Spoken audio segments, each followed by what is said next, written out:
ঢাকা আইনজীবী সমিতি এবং জাতীয়তাবাদী আইনজীবী ফোরাম কেন্দ্রীয় কমিটির পক্ষ থেকে এই আগ্রাসনের বিরুদ্ধে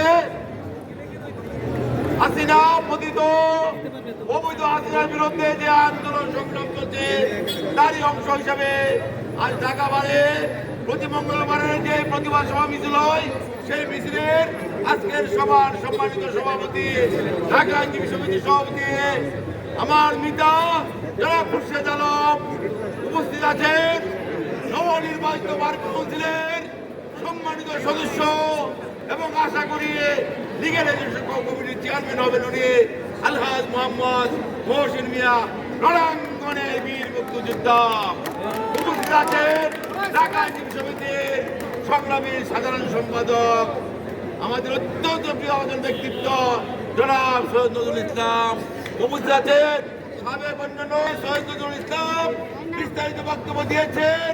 আমি বলতে চাই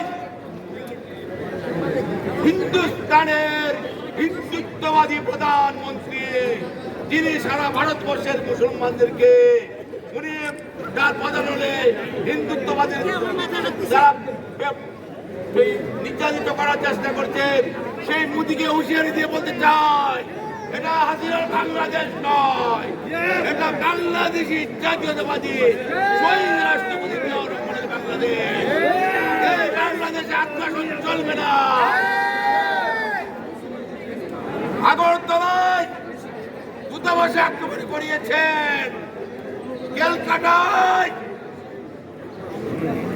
মমতাজকে দিয়ে বলিয়েছেন বাংলাদেশে নাকি জাতিসংঘ বাহিনী পাঠাতে হবে। হুঁশিয়ার দিয়ে বলতে চাই হিন্দুত্ববাদীর রাজত্ব এই দেশে চলবে না।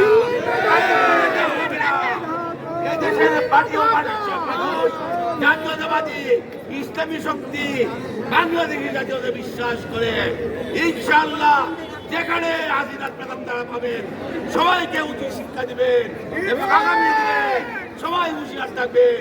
ইয়া সমাজ ব্যক্ত করে সবাইকে ধন্যবাদ জানিয়ে আমি আমার বক্তব্য শেষ করছি।